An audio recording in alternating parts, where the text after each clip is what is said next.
പശ്ചിമേഷ്യയിൽ അമേരിക്ക മുന്നോട്ട് വെച്ച 48 മണിക്കൂർ വെടിനിർത്തൽ നിർദ്ദേശം ഇറാൻ നിരസിച്ചു. മറ്റൊരു രാജ്യം വഴി ബുധനാഴ്ച ലഭിച്ച ഈ നിർദ്ദേശം ഇറാൻ തള്ളിക്കളഞ്ഞു. തങ്ങളുടെ സൈനിക ശേഷിയെക്കുറിച്ച് അമേരിക്കയ്ക്കുണ്ടായ തെറ്റായ കണക്കുകൂട്ടലുകൾ മൂലം നേരിട്ട തിരിച്ചടികൾ മറികടക്കാനാണ് US ഇത്തരമൊരു നീക്കം നടത്തുന്നതെന്നാണ് ഇറാൻ വ്യക്തമാക്കിയത്.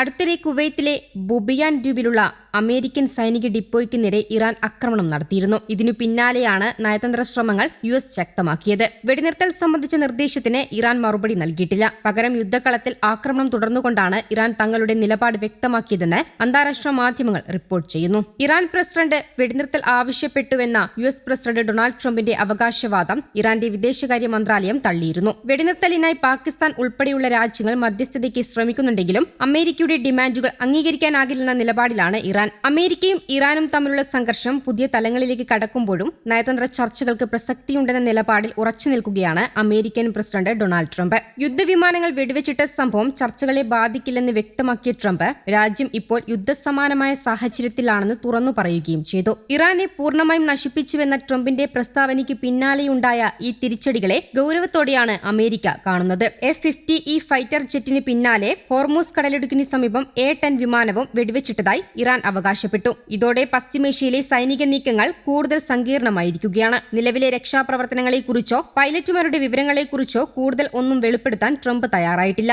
സൈനിക രഹസ്യങ്ങൾ മാധ്യമങ്ങൾ റിപ്പോർട്ട് ചെയ്യുന്നതിനുള്ള അതൃപ്തിയും അദ്ദേഹം പ്രകടിപ്പിച്ചു. അതേസമയം ഇറാനിൽ തകർന്നു വീണ അമേരിക്കൻ യുദ്ധവിമാനത്തിലെ പൈലറ്റുമാരിൽ ഒരാളെ അമേരിക്കൻ സ്പെഷ്യൽ ഫോഴ്സ് സാഹസികമായി രക്ഷപ്പെടുത്തി. കാണാതായ പൈലറ്റിനായുള്ള തിരച്ചിൽ തുടരുകയാണ്. പൈലറ്റിനായുള്ള അമേരിക്കയുടെ രക്ഷാദൌത്യത്തിന് തടസ്സമാകാതിരിക്കാൻ ഇറാനിൽ നടത്താനിരുന്ന സൈനിക നീക്കങ്ങൾ ഇസ്രയേൽ താൽക്കാലികമായി നിർത്തിവച്ചിരിക്കുകയാണ്. ഖുസെസ്താൻ പ്രവിശ്യയിലെ കറൂൺ നദിക്ക് മുകളിലും പാലത്തിന് പരിസരത്തും അമേരിക്കൻ സൈനിക ഹെലികോപ്റ്ററുകളും വിമാനങ്ങളും താഴ്ന്നു പറന്ന് നിരീക്ഷണം നടത്തുന്നുണ്ട്. പൈലറ്റുമാരെ കണ്ടെത്താനുള്ള ഈ നീക്കങ്ങൾക്കിടെ ഇറാൻ സൈന്യത്തിന്റെ ഭാഗത്തുനിന്ന് പ്രത്യാക്രമണങ്ങൾ ഉണ്ടാകുന്നുണ്ടെന്നും റിപ്പോർട്ടുകൾ സൂചിപ്പിക്കുന്നു. അമേരിക്കൻ പൈലറ്റിനെ ജീവനോടെ പിടികൂടാൻ സഹായിക്കുന്നവർക്ക് ഇറാൻ ഭരണകൂടം വൻ പ്രതിഫലവും പ്രഖ്യാപിച്ചു. അമേരിക്കക്കാരെ കണ്ടാലുടൻ വെടിവെക്കുക എന്ന ആദ്യ നിലപാട് തിരുത്തിയാണ് പൈലറ്റിനെ ജീവനോടെ പിടികൂടി കൈമാറാൻ ഭരണകൂടം ജനങ്ങളോട് ആവശ്യപ്പെട്ടിരിക്കുന്നത്. വിമാനങ്ങൾ തകർന്നത് ഇറാന്റെ ആക്രമണത്തിലാണോ അതോ സാങ്കേതിക തകരാർ മൂലമാണോ എന്ന കാര്യത്തിൽ അമേരിക്ക ഇതുവരെ ഔദ്യോഗിക സ്ഥിരീകരണം നടത്തിയിട്ടില്ല. എങ്കിലും ഇറാന്റെ മണ്ണിൽ ഒരു അമേരിക്കൻ യുദ്ധവിമാനം തകരുന്നത് സംഘർഷത്തിന്റെ ഗതി മാറ്റുന്ന പ്രധാന സംഭവമായാണ് വിലയിരുത്തപ്പെടുന്നത്.